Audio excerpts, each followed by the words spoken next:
Shenandoah Valley, Virginia, March 1888. The earth smelled of thaw, but the thaw was a liar. Beneath the softening mud and the first pale shoots of chickweed, the ground still held the memory of a killing frost, and the wind that came down through the gaps in the Blue Ridge carried a promise that winter was not finished, not yet, not by a long measure. For Elske Dahl, that wind carried something worse than cold. It carried the sound of hammering. She stood in the doorway of the farmhouse and watched the man from the bank nail the notice to the post of the porch. He used 3 nails where one would have sufficed, driving each with a kind of bureaucratic violence, as though the paper itself might try to escape. The notice gave her 14 days, but the man's eyes, pale and watery behind wire spectacles, said something different. They said she had already been gone for months, and the paper was merely the world catching up to the fact. Her husband, Peter, had died in January, not in battle or by some dramatic act of God, but by fever, a mundane, wasting thing that had turned a man who could split a cord of oak before breakfast into a figure of translucent skin and shallow breathing in the space of 11 days. The doctor had come twice and charged for 3 visits. The undertaker had been more honest. Peter was buried on the hill behind the house, in soil so frozen they had to use a pick to break the first 2 feet. The grave was shallow. Everything about his death was shallow except the hole it left in her. Garrett Suttles, the bank agent from Staunton, tucked his hammer back into his coat as though holstering a sidearm.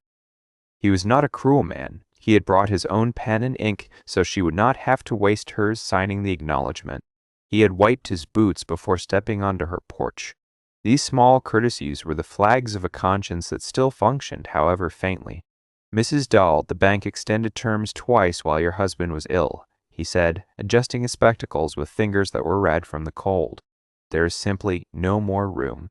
The property reverts.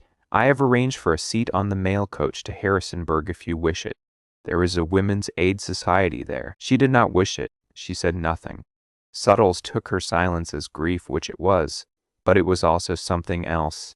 It was the silence of a woman performing calculations that the man before her could not imagine. Elske Dahl was an outsider twice over. She was a widow in a valley of established families whose roots went back 3 generations, and she was Danish, the daughter of a man who had laid clay pipe in the peat bogs of Jutland before bringing his family to a country that had no use for his particular kind of knowledge. Her accent softened her consonants in ways that made the local women smile with a politeness that was indistinguishable from dismissal. Her husband had been her anchor to this place, and now the anchor was cut. The neighbors came, as neighbors do. Mrs. Hewitt brought a ham. Mr. Olmsted offered to buy Peter's plow at a fair price, which meant a price fair to Mr. Olmsted.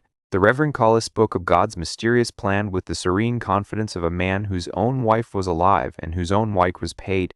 They were not unkind. They were simply people standing on solid ground, looking at a woman who was sinking and calculating the cost of reaching out a hand. Pity was real enough among them, but it was quickly chased away by the arithmetic of self-preservation. Firewood was counted by the cord. Flour was counted by the pound. Charity was counted by its cost.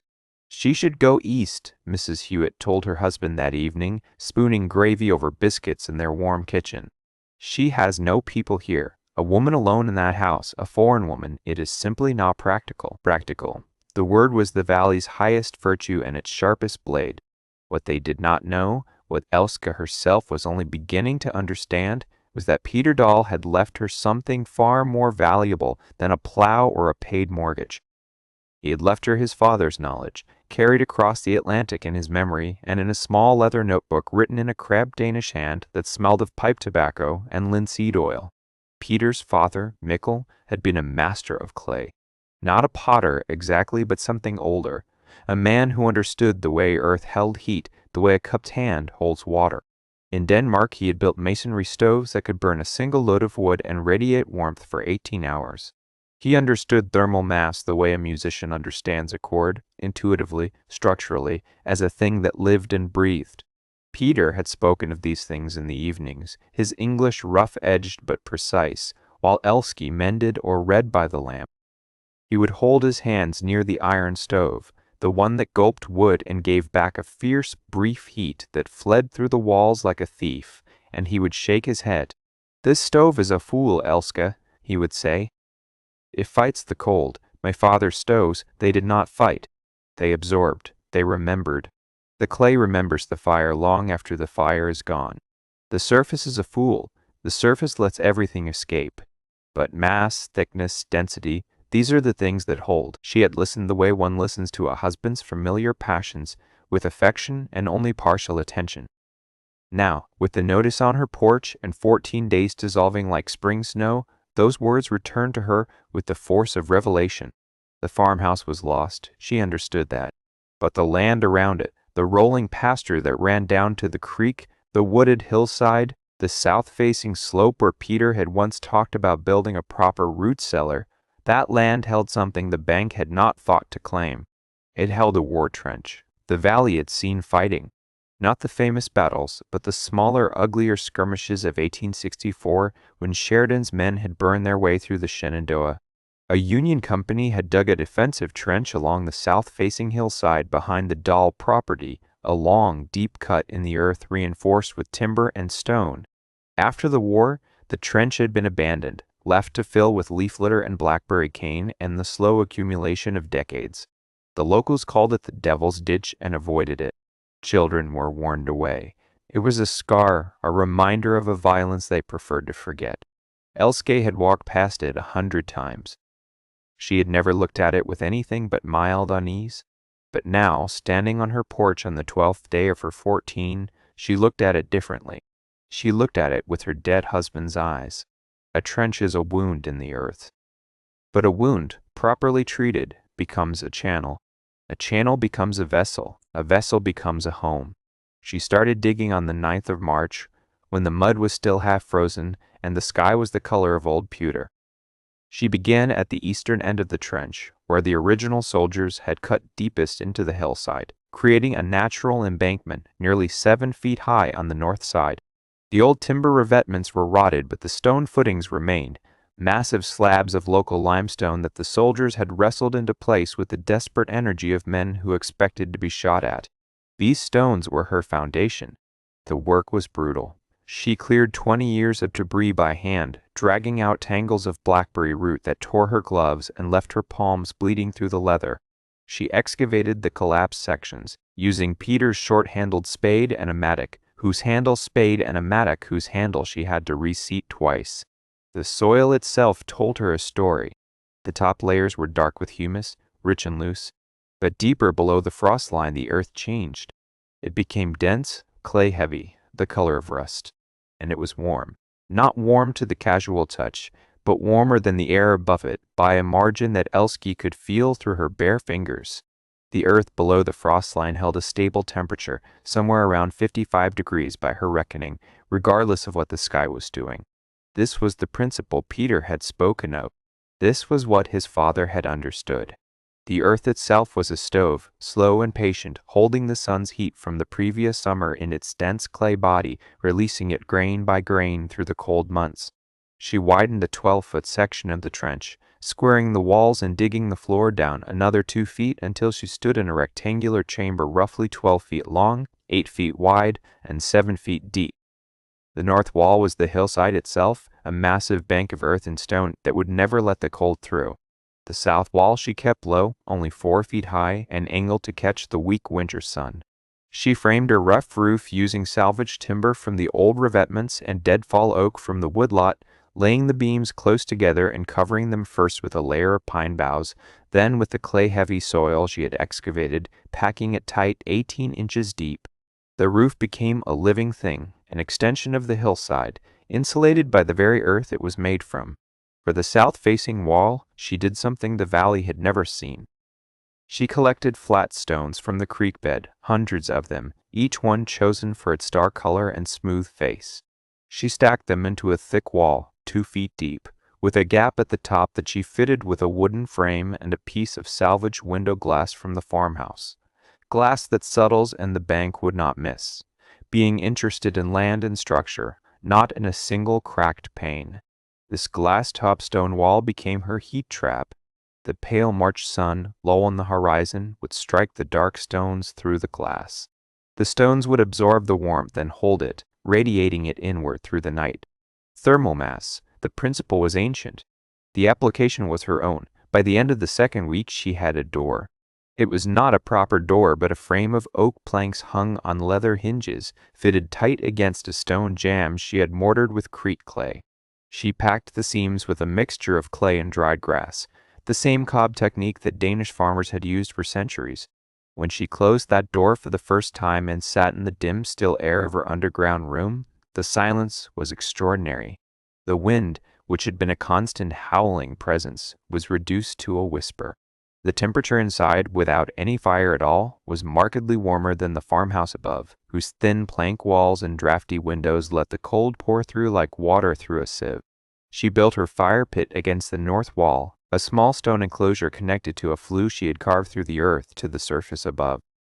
But the fire pit was not for heat alone. Following the principle Peter had described, she built a thermal mass around it, a thick casing of creek stones and packed clay that would absorb the fire's heat and release it slowly over hours. She burned her first fire on the 22nd of March and kept it small, feeding it with dry oak splits no thicker than her wrist. The stones drank the heat. By midnight the fire was embers. By dawn the stones were still warm to the touch, and the air inside the dugout was comfortable enough that she slept without her coat for the first time since Peter's death. Then she planted the lavender. This was a detail that would later become the story's strangest chapter, the one that people would repeat with a shake of the head and a half smile.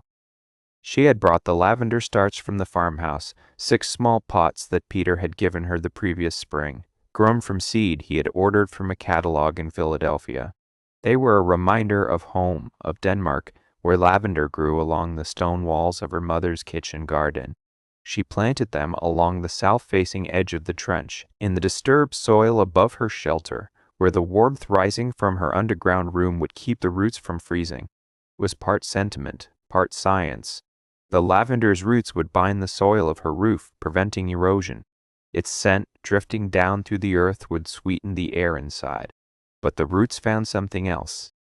In the first week of April, as she was clearing a new section of trench to expand her root cellar, she noticed that the lavender planted at the western end had pushed up a small object from the soil. It was a button, brass, military issue stamped with an eagle. She dug carefully around the roots and found more. A corroded buckle, a fragment of leather, and then, wrapped in the piece of oilcloth that had preserved it against the decades of moisture, a letter. The paper was brittle but legible, written in a careful hand with ink that had faded to the color of weak tea. It was dated September 14, 1864, and it was addressed not to a wife or a sweetheart, but to a child not yet born. To my son or daughter, who I will not meet, it began. The soldier's name was Samuel Arden. He was 22. He wrote with the plain directness of a man who knew he was going to die and had no time for poetry. He wrote about the valley, about how beautiful it was even in war, about the smell of the apple orchards burning, a smell he said he would carry into whatever came next. He wrote about his wife Clara, and about the child she was carrying, a child he had learned about in a letter that had taken 6 weeks to reach him. He did not write about the war. He wrote about what he wanted the child to know. The land is not ours, he wrote. We are the land's. I have learned this by digging into it. You learn what a thing is by going beneath its surface. Remember that. Elske read the letter 3 times, sitting in her dugout with her back against the warm stone wall.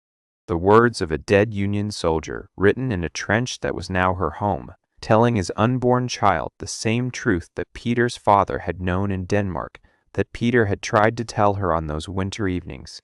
The surface is a fool. Go deeper. She did not cry. She folded the letter carefully and placed it in the leather notebook beside Peter's notes on thermal mass and clay stove construction.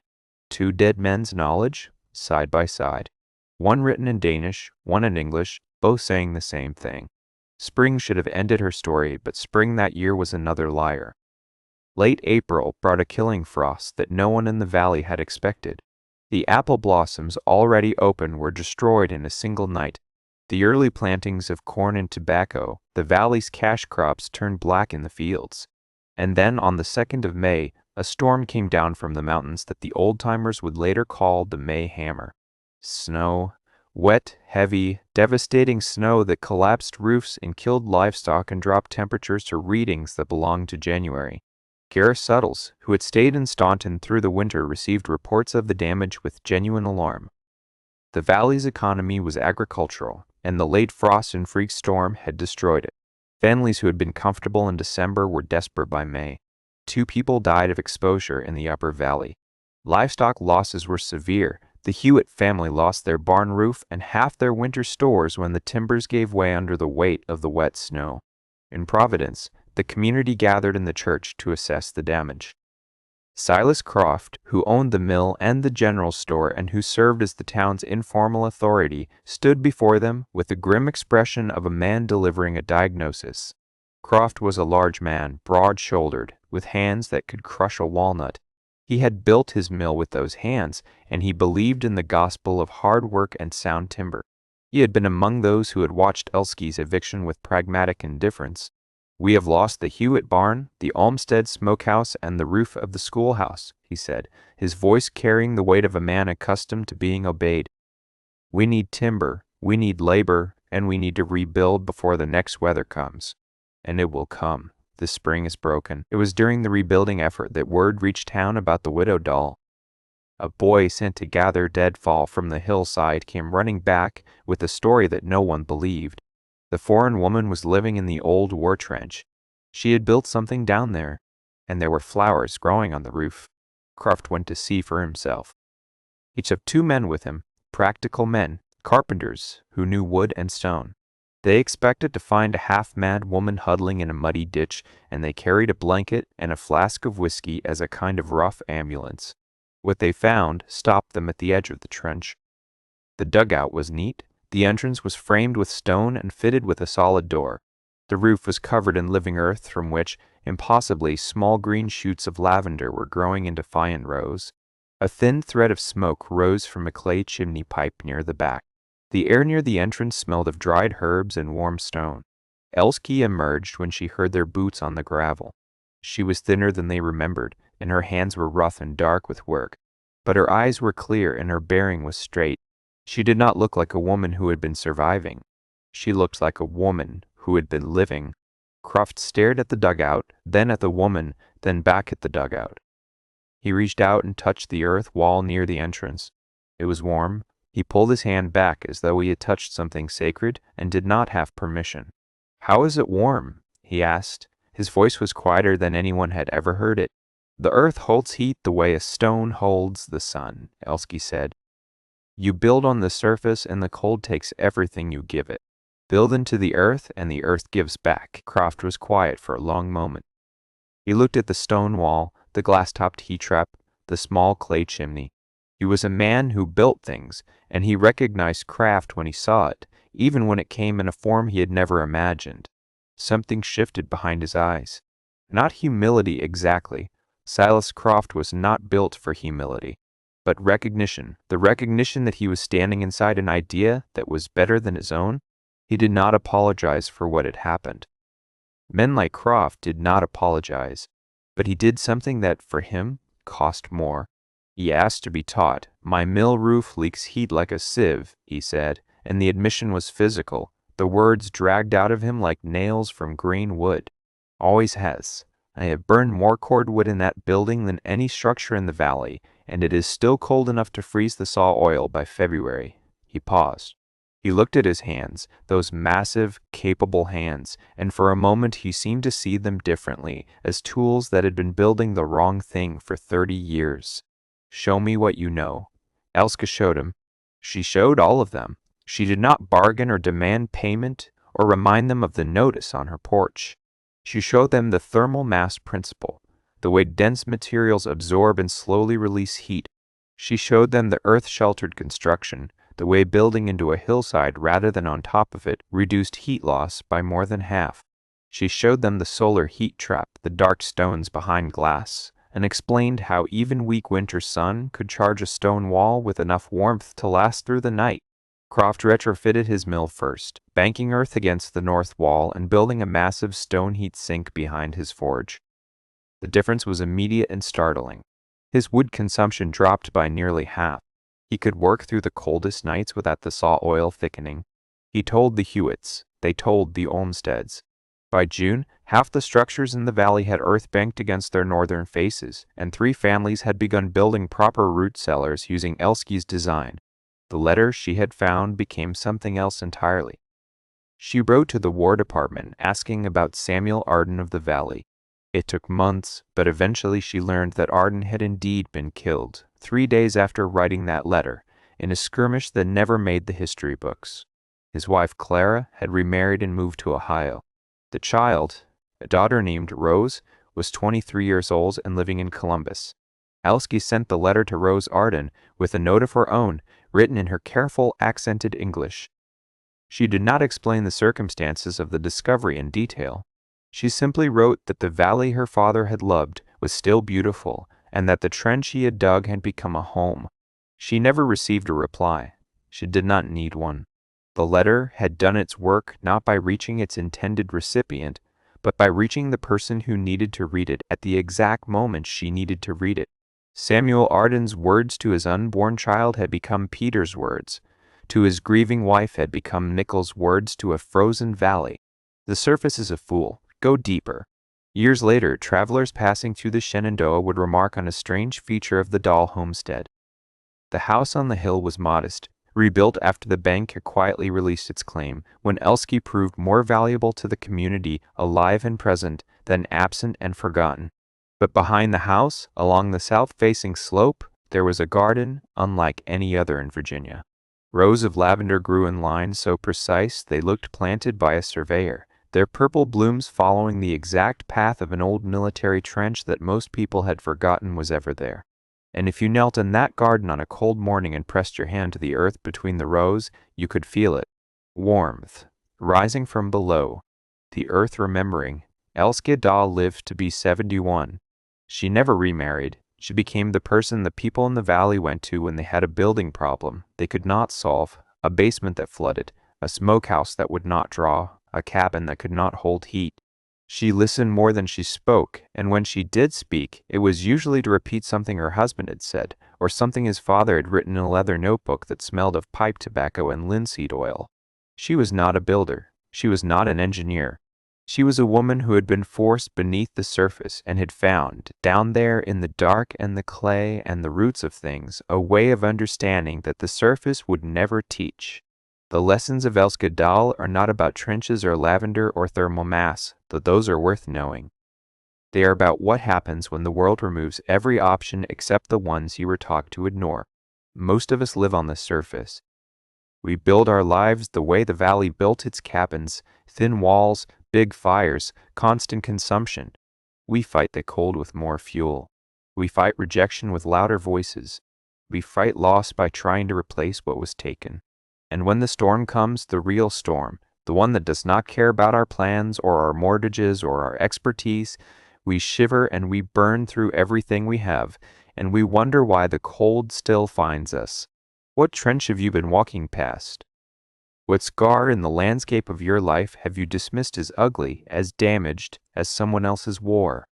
What knowledge did someone leave you, a parent, a partner, a stranger whose words you barely heard, that you filed away as impractical?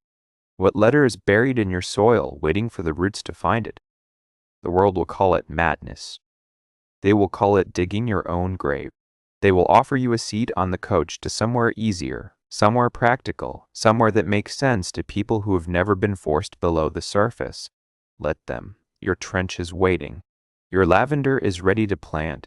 The earth already holds the warmth you need. You just have to stop building on the surface and start digging. This story is a historically inspired reconstruction. The characters are fictional and the events are a dramatization of principles related to survival, thermal mass, and earth-sheltered construction. The content presented here is for entertainment and inspirational purposes only and does not constitute professional engineering, architectural, or survival advice. Always consult with qualified professionals before undertaking any building or survival-related activities.